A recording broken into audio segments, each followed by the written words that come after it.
네, 일단 시작에 앞서가지고 오늘은 AI 관련된 종목을 하나 얘기를 할 텐데 오늘 매도한 종목이 하나 있습니다. 목표가에 도달을 해가지고 휴메딕스는 제가 여러 번 좀 이제 반복적으로 말씀을 좀 드렸던 종목이에요.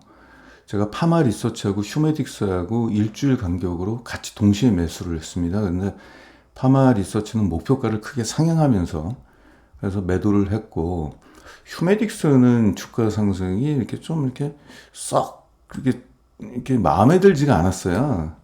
그래서 세상 목표가는 제가 생각했던 목표가는 이것보다 더 높은데 성장률이 파마 리서치만큼 연평균 뭐 20% 이상의 성장을 보이지는 못하고 있고 연평균 한 16% 정도 이 정도 성장을 보이고 있어서 PR도 한 15배 정도 이 정도 값에서 오늘 매도를 했습니다. 그래서 여기서 사가지고 여기 뭐 94% 정도의 수익을 좀 얻었는데 조금 아쉽네요. 파마 리서치 올라가는 거 보세요.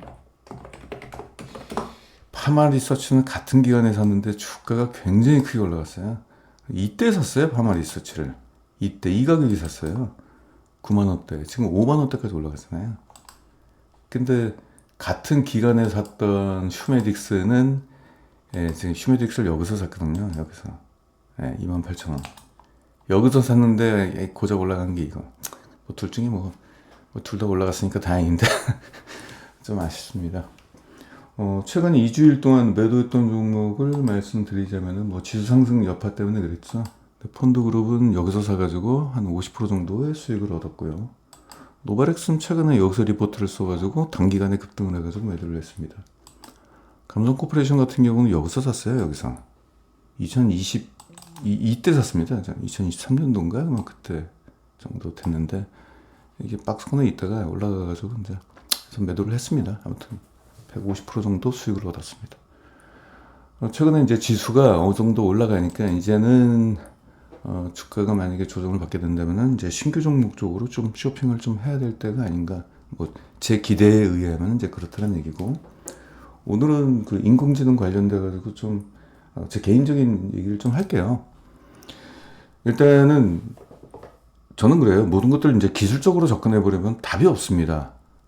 그 AI라는 기술, 로봇이라는 기술, 자동화 설비 뭐 여러 가지가 좀 있겠습니다만 궁극적으로 인문학적으로 접근해요. 간단하게.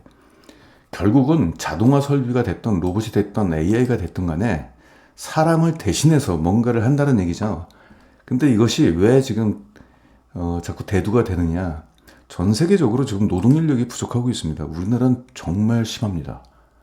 우리나라는 정말 제조업 인구가 제조 강국인데도 일본이 1000만 명이 넘는데 우리나라는 400만 명밖에 안 돼요.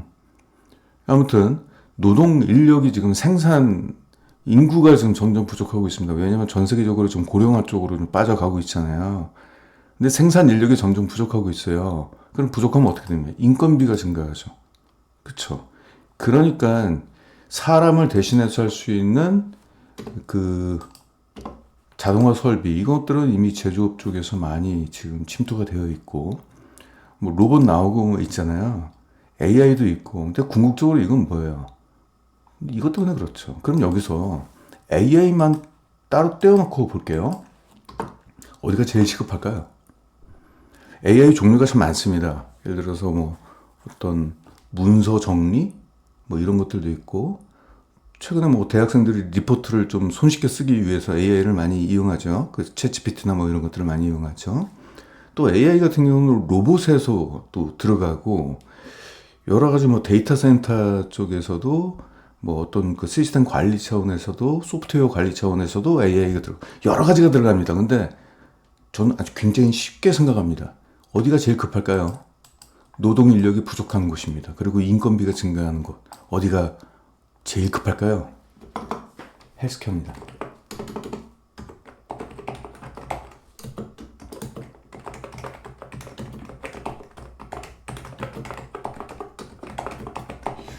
이 얘기를 저번에 이제 방송국 PD하고 이제 뭐 얘기를 나누다가 AI가 어디에 많이 제일 쓸 것이냐. 근데 자기가 조사를 좀 했대요. 근데 지금 노동 인력이 가장 부족한 곳이 뭐 여러 군데가 있겠습니다만은 아니, 문서 정리하는데 그게 뭐 그렇게 노동 인력이 부족할까요? 리포트 쓰는데 그럴까요? 병원이 제일 심각합니다. 전 세계적으로. 그, 왜냐면 그 간호보조원이라든지 뭐 그쪽 있잖아요. 우리나라도 좀 지난해 같은 이제 의료 파업 영향 때문에 지금 의료 인력 부족 현상이 좀 일어나고는 있습니다만은 유럽 같은 경우는 굉장히 심각합니다, 지금. 인력이 없어요. 왜냐면은 병원에서 근무하는 사람들이 3기 업종이라고 보통 이제 인지를 하고 있어요. 업무 자체의 강도가 굉장히 세다는 얘기고, 연봉을 높여도 안 온대요. 그래서 지금 헬스케어 쪽에서 이건 또 병원 인력이 부족하면 어떡합니까? 환자들에 대한 감시라든지 이제 그런 부분에 대한 부족 현상이 일어나면서 환자들 관리에 뭔가 이제 병원 쪽에서 좀 이제 이슈가 좀 문제가 좀 드러나고 있어요. 환자 수는 고령화 때문에 점점 많아지고 있는데 병원에 입원 환자들은 그걸 관리할 수 있는 인력이 부족하다는 얘기죠. 그래서 중간에 심정지가 오거나 그건 예외적인 사건이 터졌을 때 대응할 수 있는 인력이 부족하다는 얘기예요.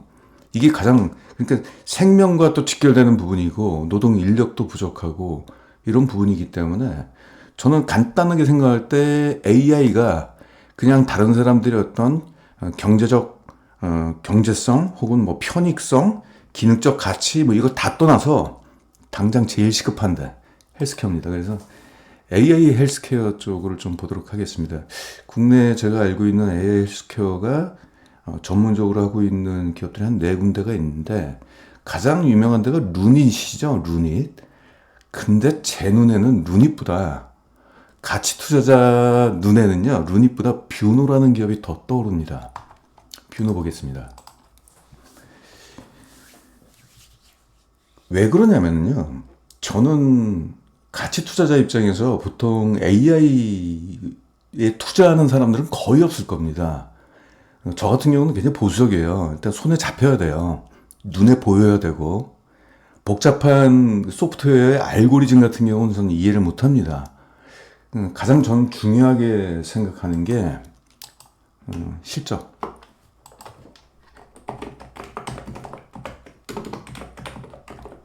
실적 성장에 대한 신뢰도. 자, AI가 실적 성장에 대한 신뢰도가 지금 있나요? 죄다 적자인데. 두 번째, 경쟁 강도. 산업 내 경쟁 강도에 의해서 그 신규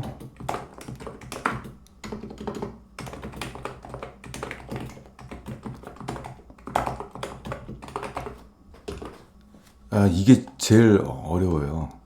아무리 지금 생각해서 떠오르는 AI 관련된 기업이 있다라고 하지만은 어디까지는 그 국내에서만 있죠. 그 미국에 있는 실리콘밸리에 그 괴짜 천재들 나타나가지고 갑자기 전 세계를 싹쓸이 해버리면 어떡합니까? 근데 그런 것들이 이제 불확실한데, 그래서 저는 이 두 가지를 가장 중요하게 생각해요. 손에 잡히는 실적이 일단 나와야 되고요. 두 번째는 경쟁 강도에 있어서 좀 경쟁 강도가 이렇게 세지 않는 쪽, 그리고 지금 실적이 나오고 있는, 근데 그런 쪽으로 봤을 때 제 눈에는 개인적인 차이가 좀 견해의 차이가 있겠죠. 저는 루닛보다 뷰노가 더 좋아 보입니다. 당장. 그래서 두 가지를 볼게요. 일단 뷰노는요, 두 가지 모멘텀이 있습니다. AI 헬스케어 기업 중에서 가장 빠른 흑자 전환이 예상이 됩니다. 3분기부터 흑자 전환이 시작될 거예요. 올해부터. 두 번째, FDA 승인이 거의 확실시 됩니다. 이 두 가지 때문에 주가 상승의 모멘텀과 향후 이제 실적 성장에 대한 신뢰도 이런 것들을 같이 이제 갖고 있는 기업이다. 이렇게 보시면 되겠습니다. 한번 이제부터 설명해 보도록 할게요. 핵심만 말씀 좀 드릴게요. AI 헬스케어 쪽에서 국내 최초 기업이라고 일단 그렇게 알려지고 있습니다. 얘네가 지금 하고 있는 게 핵심이 두 개가 있는데, 이 딥브레인이라고 그래가지고 뇌 이제 진단을 하는 쪽인데, 이게 FDA 승인을 받았어요. 이게. 그리고 또 하나 있다면은 진짜가 있습니다. 딥카스라고 그래가지고 이제 심정지를 사전에 예측해주는 이 소프트웨어가 있는데, 지금 전체적으로 봤을 때 매출 비중이 예측 솔루션이 바로 심정지 예측 쪽에서의 매출 비중입니다. 전체 매출액의 84%를 차지하고 있죠. 근데 이게 기술력이 좋다 나쁘다를 제가 평가할 수는 없잖아요. 근데 미국에서 이미 평가가 나왔습니다. 미국 FDA에서 혁신 의료기기에 지정이 됐어요. 자, 이 BDD가 뭐냐면요. FDA 승인보다도 더 어려운 것입니다. 왜냐? 최초의 제품에 대해서만, 제품이나 서비스에 대해서만 이 BDD를 지정해줘요. 그래서 업계에서는 이걸 땄다고? 그러면 FDA 통과한 거나 마찬가지네. 그래서 이미 이 부분에 있어서 기술력을 인정을 받았어요. 미국에서부터. 우리나라도 일단 지정을 했고요. 2022년도에 신기술 의료 어쩌고저쩌고 뭐 그런 타이틀이 있습니다. 그래서 미국에서도 인정을 받았다는 측면이 좀 있고, 그래서 FDA 승인 같은 경우는 올해 상반기, 그러니까 6월 안에는 받지 않겠느냐, 이제 뷰노 담당자 얘기입니다. 왜냐면은 그 작년부터 일단 이제 승인 신청을 했는데 그 중간에 추가 서류 요청이 없을 경우에는 그냥 스케줄대로 간다. 그래서 6월 안에는 승인이 떨어질 수도 있는데, 만약에 승인이 떨어지지 않고 뒤로 조금 이연되면은 한 3분기 내에는 가능할 것 같다. 이제 결국 이제 약간의 시차의 차이일 뿐이지 올해 안에는, 연내는 승인이 이루어질 것 같다. 이제 이렇게 좀 보고 있습니다. 자, 적자, 그동안 이제 얘들 같은 경우도 다른 데 AI 기업과 동일하게 이제 장기간의 적자가 있었어요. 여기 보시면 이제 영업활동 현금으로 보면 계속적으로 마이너스죠. 적자를 보고 있는데, 재무안정성을 볼게요. 그런 기업들은 이제 재무안정성을 잘 봐야 되겠죠. 재무안정성이 양호합니다. 괜찮습니다. 부채 비율이 64%밖에 안 되고요. 이 부채를 충분히 상환할 수 있는 유동비율 100% 이상이잖아요. 그러니까 재무안정성은 양호합니다. 부채 상환 능력이 충분히 있기 때문에. AI 헬스케어 쪽의 글로벌 산업 규모를 보게 된다면은 어마무시합니다. 2023년도부터 2030년도까지 연평균 매년 41.7%의 성장이 지금 전망이 되고 있습니다. 이게 그냥 AI 쪽이 아니라 AI 헬스케어 쪽입니다. 이제 이러한 고성장에 나올 수 있는 것은 아까도 잠깐 얘기했지만은 일단 의료 인력에 대한 부족, 이제 이런 부분이 가장 큰 거죠. 그렇죠? 그래서 이제 병원 쪽이나 이제 의료 그쪽 시장에서는 AI 쪽을 가장 원할 것 같아요. 이 부분이. 그 뒤에서 말씀 좀 드려볼게요. 그리고 AI 쪽의 헬스케어 쪽에서 가장 큰 시장 규모를 갖고 있는 곳은 이제 미국입니다. 그 뷰노가 지금 FDA 지금 신청을 한 것은 미국 시장을 지금 노리기 위해서 지금 들어가는 거거든요. 이미 국내 시장을 지금 석권을 하고 있는 지금 상황이에요. 근데 아직 침투율은 6.5%밖에 침투가 안 됐어요, 국내도. 그래서 국내 레퍼런스를 가지고 이제 북미에 진출을 하려고 합니다. 북미는 국내보다 10배 이상 큰 시장입니다. 넘어갈게요. 자, 디카스를 보도록 하겠습니다. 요것만 일단 오늘 좀 볼게요. 디카스, 자, 실적 성장에 대한 신뢰도가 있다라고 했는데 이미 실적이 나오고 있어요. 지금 매출액입니다.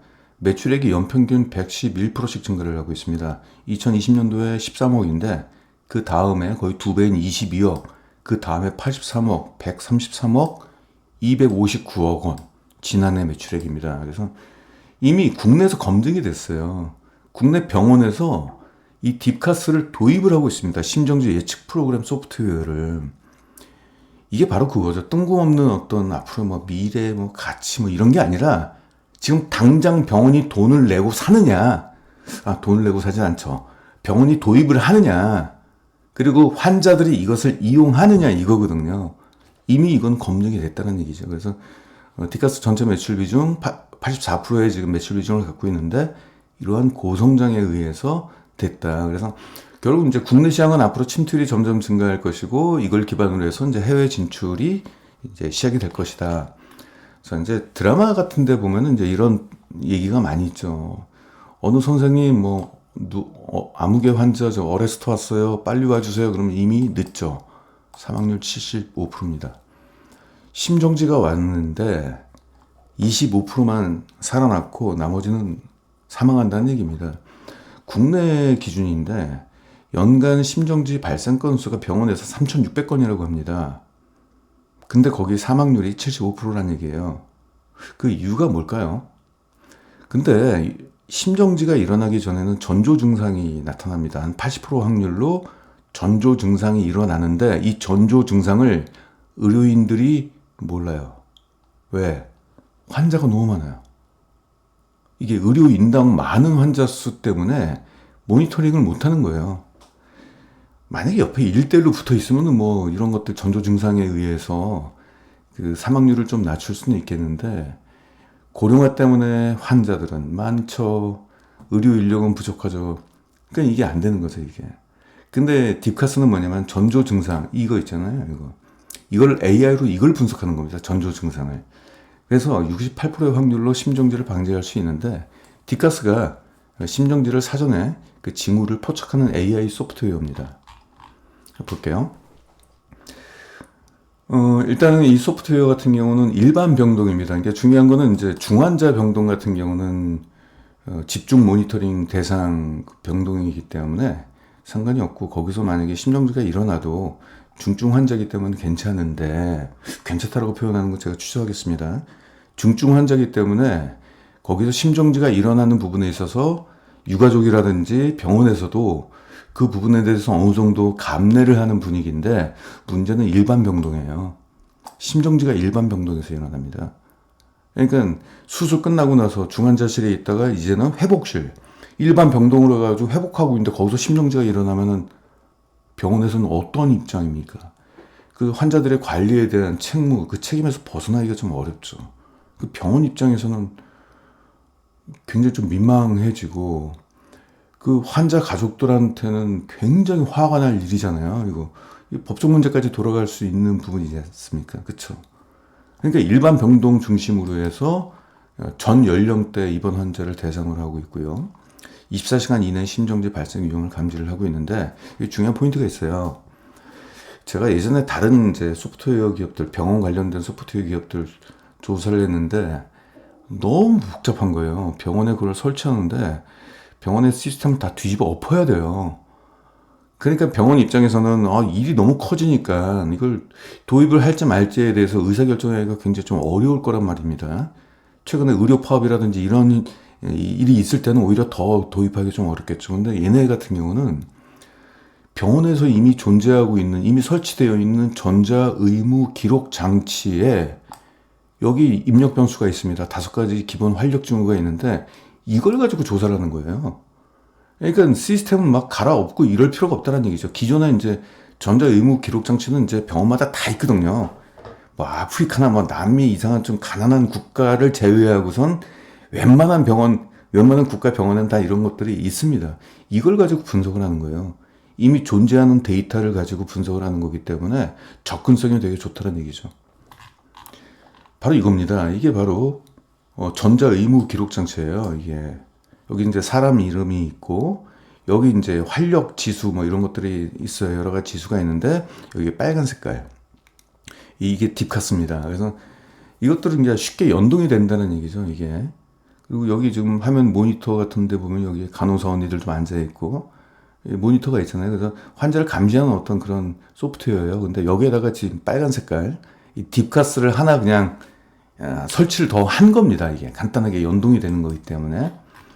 그래서 딥카스는 이제 점수가 있는데 갑자기 점수가 확 올라가가지고 여기서 뭐 80 이상, 90 이상 막 흔들리면은 이게 바로 심정지 한 24시간 이내, 평균적으로 15시간 이내에 이런 징후가 나타난다는 얘기예요. 근데 가장 제가 저번에 동영상을 보니까 환자들이 언제 심정지가 왔을 때 그 의료 인력이 대응하기 어렵냐면은 잠잘 때, 수면 시간에 심정지가 일어나면은 그 대응이 안 된다고 합니다. 간호사들이나 의사들도 자야 될 거 아니에요. 그때 갑자기 이제 일어나면은 대응이 안 된다는 얘기인데, 얘네는 평균 15시간 이내에 그 징후를 포착하기 때문에 이렇게 된다면 의료진들이 충분히 대응할 수 있는 시간을 일단 확보할 수 있잖아요. 그러니까 이제 이것이 좋다는 얘기죠. 자, 여기서부터 중요한 얘기 들어갈게요. 현실적인 얘기입니다. 결국 뷰노의 영업사원이 병원에 가가지고 이제 영업을 하는데 병원이 도입을 안 할 이유가 없습니다. 2가지, 3가지 이유가 있어요. 첫 번째, 병원이 구축 비용이 안 들어요. 도입 비용은 빵원이에요, 빵원. 구축 비용이 전혀 없어요. 뭐 뜯어 고치거나 뭐 이런 것들도 없고요. 그냥 단순히 가가지고 비노의 직원이 가가지고 이미 병원에 있는 전자 의무 기록 장치에 연동만 하면 돼요. 가령 USB 같은 거 갖고 가가지고 꽂아가지고 그냥 연동하는 것 같아요. 시간은 1시간밖에 안 걸린다고 합니다. 그러니까 병원 쪽에서 의사결정하기가 되게 쉽죠. 그리고 최근에 좀 인력 부족 현상이 있잖아요. 아까도 잠깐 얘기했지만 병원 쪽에서는 이제 인력 부족 때문에 환자들을 다 감시할 수가 없는 그런 부족한 지금 상황에서 대신 인공지능이 그 의료 인력들이 해야 될 일들을 대신해 주는 거니까 보조적 역할로서 병원 입장에서는 나쁠 게 전혀 없죠. 그렇죠. 두 번째, 돈이 돼요. 또 병원에서는 이 뒷카스를 병원에서 돈 주고 사는 게 아니라 환자들이 그 이용료를 지불하는 겁니다. 환자 지불 비용은 하루에 14,000원이거든요. 근데 이것은 뭐 입원 일수 뭐 30일 뭐 2달, 석 달 이게 아니라 최장 7일까지만 청구를 하고 8일 차부터는 무료로 제공이 돼요. 그러니까 환자 입장에서는 7일 정도 되면 10만 원도 안 된다는 얘기예요. 지불하는 게. 그러면 이제 이 14,000원, 일을 14,000원 가지고 뷰노하고 병원이 7,000원씩 50대 50으로 나누는 겁니다, 이게. 그렇기 때문에 병원 쪽에서는 이걸 도입하는 데 있어서 망설일 이유가 전혀 없는 거고, 환자 입장 같은 경우는 혹시나 만약에 일어날 수 있는 사고에 대비해서 하루 14,000원밖에 안 되기 때문에 부담도 좀 덜 하잖아요.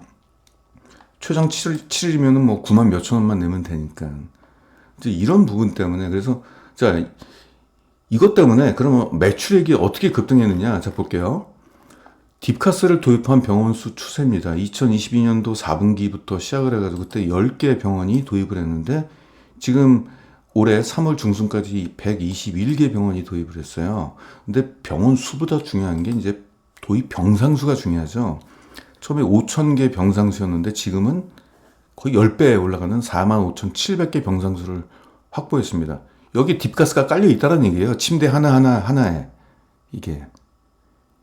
그럼 이제 환자들이 이제 거기 그 침대를 이용하면서 이걸 이용할 것이냐 말 것이냐.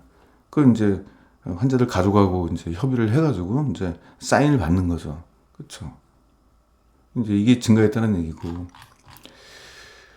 아무튼 이게 병원 수가 여기 영업이 조금 안 된 부분이 좀 있습니다. 이게 그래서 이제 흑자 전환이 조금 뒤로 이연돼가지고 그래서 올해 3분기인데 원래는 이제 올해 1분기 정도에 흑자 전환이 될 걸로 좀 봤어요. 근데 이건 나쁜 게 아닙니다.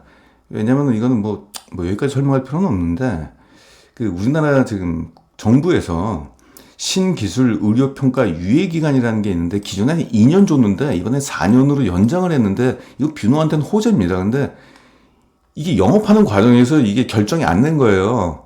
그러니까 이제 뷰노가 병원 영업을 하는 데 있어서 야 이거 어떻게 된 거야? 이게 급여로 할 수 있는 거야? 비급여야? 급여야? 그러니까 보험료가 적용이 되는 거야? 안 되는 거야? 이제 이런 의사결정이 좀 안 나온 상황에서 병원 영업에 좀 차질이 좀 있었던 거죠. 근데 이것이 이제 유예 결정이 났기 때문에 곧바로 병원 영업이 돼가지고 이제 병원 도입 병원 수가 확 증가했죠. 그러니까 이제 병상 수도 이제는 이제 증가를 하겠죠. 그래서 올해 1분기 때 큰 병원이 들어왔어요. 상급병원, 여의도, 성모하고 강북 삼성 들어왔습니다. 아무튼 이건 뭐 이슈죠. 이것 때문에 흑자 전환이 한 6개월 정도 좀 지연돼가지고 올해 3분기에 흑자가 된다는 얘기입니다. 이거는 이제 뷰노 회사 쪽의 그 이제 의견인데 지금 현재 뷰노의 국내 침투율은 6.3%밖에 안 돼요.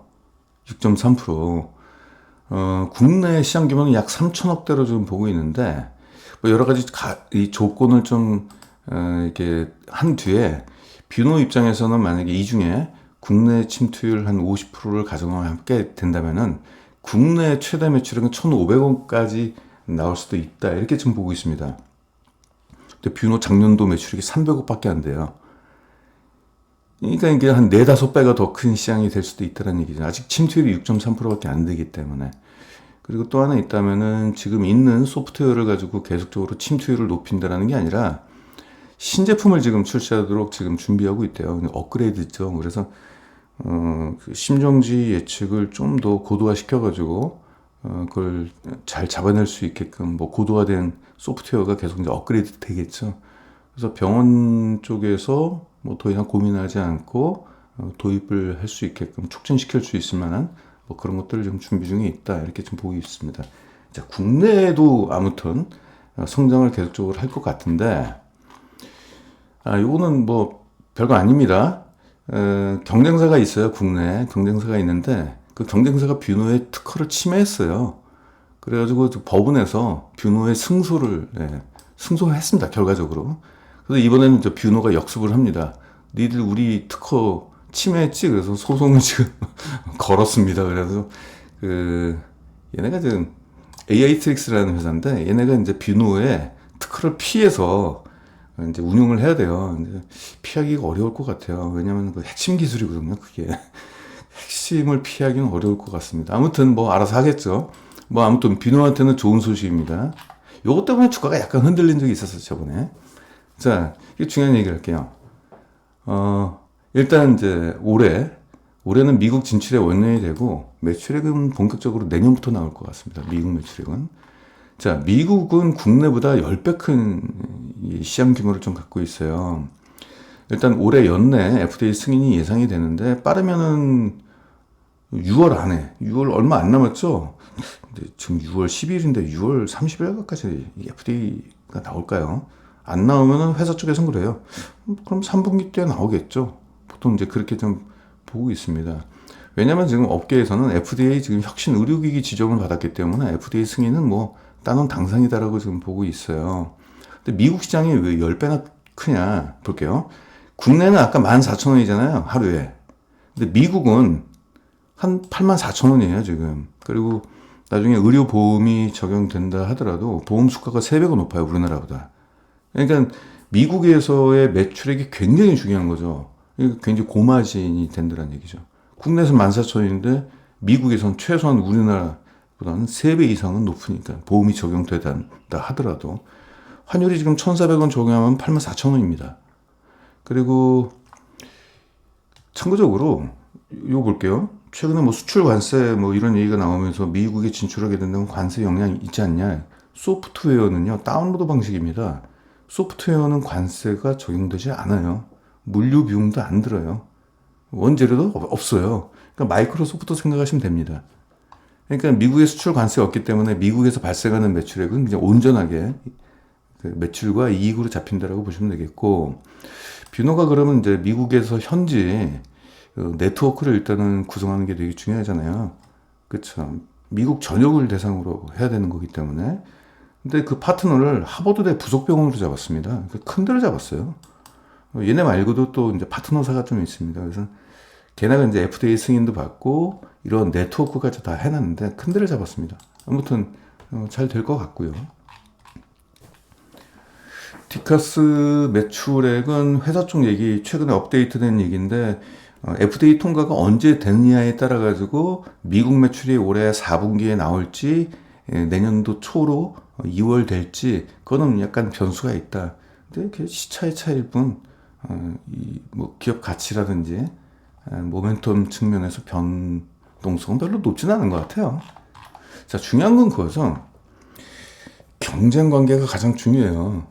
이 부분이 이제 시장의 파이를 누구랑 나눠 먹느냐 안 나눠 먹느냐, 이제 이런 것들이 중요한데, 보니까 이제 미국에 관련된 업체가 이제 이건 제일 왼쪽에 있는 게 뷰노고요. 그 다음에 이제 페라서버라는 데가 있고, 하나는 뭐 이런 데가 있는데, 이건 별로 그렇게 중요한 것 같지는 않아요. 얘들은 예전에 나온 부분이기 때문에 오경보가 좀 많아가지고 이거는 뭐 경쟁 관계가 성립이 안 되는 그런 부분이라고 보시면 되겠습니다. 근데 가운데 있는 페라서버라는 이제 업체 건데, 요거는 FDA 승인을 받았어요. 그러니까 이제 FDA 승인을 이미 받았기 때문에 경쟁 관계가 되는 거 아니냐, 이제 이렇게 볼 수도 있겠는데, 이제 구조적으로 약간 변화가 좀 차이가 있더라고요. 디카스는 AI 기반이잖아요. 스스로 학습 진단하면서 스스로가 커지는 AI 기반인데, 그리고 디카스는 심정질 위험을 예측하는 프로그램인데, 이 미국에 있는 FDA 이미 통과된 페라서버는요, 빅데이터 업체예요. 기존 빅데이터 업체. 얘들 같은 경우는 모니터링만 하는데 국한되어 있습니다. 그래서 그럼 저는 이제 기술적으로 이 부분이 어떤 차이가 있는지를 모르니까 회사 쪽 얘기를 좀 들어봤는데 회사 쪽에서는 파라소바가 경쟁 제품이 아니라고 얘기합니다. 그리고 미국 내 경쟁 제품은 현재 없다라고 그렇게 또 얘기를 했어요. 그 증거를 대는 게 만약에 미국에서 경쟁 제품이 있었으면 우리는 미국의 FDA에서 BDD를 승인을 받을 수가 없었을 거 아니냐. 왜냐하면 이 BDD 혁신 의료 기기는요 최초의 제품에만 그 지정을 해줍니다. 이게 그렇게 된다면은 뷰노의 지금 그 디카스가 지금 최초란 얘기잖아요. 경쟁 제품이 없다라는 의미일 수도 있잖아요. 이런 쪽 포인트에서도 뭐 괜찮은 것 같아요. 경쟁 관계가 특별히 이제 강도가 만약 있다 하더라도 그렇게 높지는 않은 것 같다.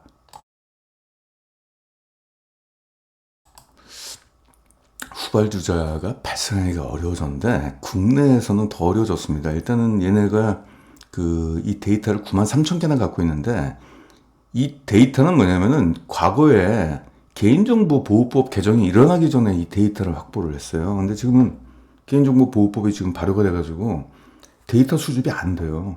그래서 국내 후발 업체들이 생겨나기가 좀 어려워졌다는 얘기죠. 그 데이터를 돈 주고 사오든지 돈을 줘도 못 사오는 경우가 있습니다. 생체 정보라든지 이런 것들은. 그래서 이제 국내 쪽에서는 아무튼 그런 게 있고, 미국에서도 지금 개인정보보호법하고 좀 비슷한 프라이버시 권리법이라는 게 좀 있는데, 이게 주마다 알아서 이제 자체적으로 했는데, 연방정부에서 주마다 하지 말고 한꺼번에 하자. 왜냐면 이제 중국 애들이 하도 그냥 개인정보를 막 무단으로 막 가져가고, 막 틱톡커 있잖아. 틱톡 있잖아요. 이거 하면서 그냥 많이 가져가니까. 그래서 건강정보나 생체정보, 유전정보 이런 것들은 노출하지 말자. 아무튼. 근데 이제 주마다 좀 다르니까 이게 아직 통과되지는 않았습니다만 이제 이런 것들이 법안이 일단 이제 올라와 있는, 상정되어 있는 상황이라고 합니다. 아무튼 뭐 이런 전체적인 분위기상 개인정보를 무단으로 막 수집해가지고 빅데이터를 돌리든 혹은 AI 데이터를 돌리든 이게 과거만큼 쉽지 않아졌다라는 것은 뷰노한테는 좋은 거죠. 흑자 전환은 마지막 페이지를 좀 볼게요. 3분기에 일어날 것 같아요. 올해 3분기. 지금 이제 1분기 실적 발표 됐고 8월 달에 2분기 실적 발표가 되잖아요. 8월 달이 마지막 적자일 것 같고 3분기부터는 흑자 전환인데 곧바로 영업이익률이 6%, 자 4분기 때는 26% 그냥 올라가죠. 이게 자 그러면 왜 3분기 때 흑자 전환이냐? 이런 것도 업계에서 얘기하면 저는 안 믿어요. 근데 흑자 전환할 수 있는 그 뒷배경이 있더라고요. 볼게요. 자, 얘네가 쓰는 전체적인 비용을 좀 갖고 와봤습니다. 이제 고정비 비중이 높아요. 왜냐면은 뷰노 같은 경우는 소프트웨어 기업이기 때문에 뭐 매출이 올라간다 하더라도 원재료를 뭐 돈 주고 사오거나 철광석 같은 거 사와가지고 뭐 금속으로 만들고 뭐 이런 기업은 아니잖아요. 다 이제 고정적인 비용이에요. 감가상각비라든지 뭐 급여라든지 이런 것도 고정적으로 나가는 비용, 매출과 연동이 안 되는 비용이란 얘기죠. 자, 이 중에서 가장 큰 비용이 이제 지급 수수료예요. 요거는 매출과 좀 연동이 되죠. 이 지급 수수료는 뭐냐면은 외부 영업 조직한테 병원 영업을 해왔다 그러면 이제 그쪽에다 수수료를 주는 건데 그 매출액이 증가하면 지급 수수료 비중도 높아지는 거죠. 보니까 이제 뷰노는 본사에서 어느 지역을 직접 영업하냐면 이제 수도권하고 충청권까지만을 자체적으로 영업을 하고 자기 영업사원들이 남부 지역은 외부 그 영업 조직한테 그 영업권을 맡기는 방식이에요.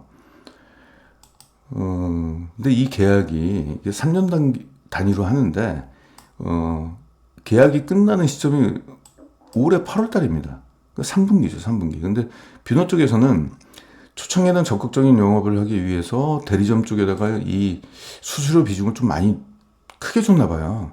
근데 지금은 이제 국내에서도 좀 많이 알려졌고 영업력보다는 이제 제품 품질이라든지 이런 것들 때문에 병원에서도 이제 연락이 오고 그러니까 굳이 수수료를 과거처럼 높이 줄 필요가 없다 그래서 이번에 깎는다고 합니다. 이번에 8월 달에 재계약하게 되면 수수료를 크게 낮출 것이다. 그러면 이게 비용이 좀 덜 나가는 거잖아요. 비용이 덜 나가니까 3분기 때, 이게 8월 달이죠. 이때 이제 비용이 덜 나가니까 매출액은 증가하고 비용은 떨어지고 그러니까 영업이익이 흑자 전환이 이때 나온다는 얘기입니다. 아무튼 그 뭐 여러 가지 뭐 이슈 때문에 일단 나왔어야 될 이제 실적이 뒤로 약간 이연이 됐지만 결국 이제 3분기에 흑자 전환이 일어났는데, 자 이제 여기까지만 볼게요. 이제 이런 실적이 이제 일어나기 위해서 이제 국내 시장에서의 성장도 당연히 침투율도 증가해야 되겠지만은 이제 미국 시장이 본격적으로 2026년도부터 나오게 되겠죠. 미국에서 FDA 승인을 받는 게 가장 어렵잖아요. 그러면 FDA 승인을 받게 된다면 그다음부터는 유럽, 아시아 쪽으로 진출하는 데 있어서 그렇게 어렵진 않죠. 그래서 유럽 C 인증, 또 영국의 인증, 영국은 유럽이 아니니까 인증을 별도로 또 받아야 됩니다. 이제 그거 받는 거는 FDA보다 좀 용이하기 때문에, 쉽기 때문에 곧바로 받을 것 같아요. 그래서 일단 미국 진출 끝나게 되면은 미국 진출 이후에도 유럽이라든지 아시아 국가 이런 쪽으로 이제 진출이 확대가 되면서 신규 경쟁사만 나타나지 않는다라고 한다면은 굉장히 높은 매출 성장과 실적 성장이 일어날 것 같고, 그럼 거기에 준하는 주가 움직임도 일어나겠죠.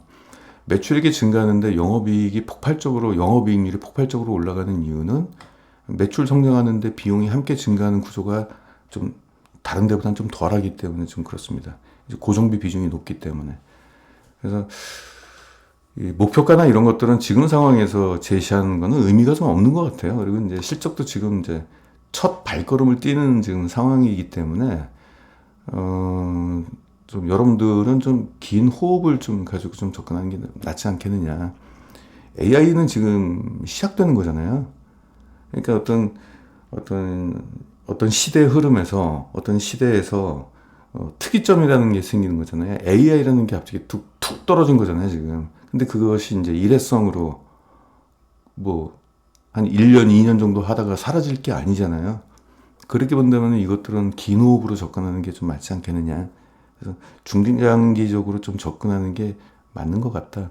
그래서 오죽했으면 가치 투자자의 눈에서도 가치 투자자들은 굉장히 까다로워요. 돈 안 되는 거 혹은 잘 모르겠다, 의심스럽다 그러면 투자를 안 합니다. 근데 눈에 보여요. 이 기업은. 그래서 여러분들한테 좀 갖고 와봤습니다. 아무튼 여러분들 좀 투자에 도움이 되셨으면 좋겠습니다.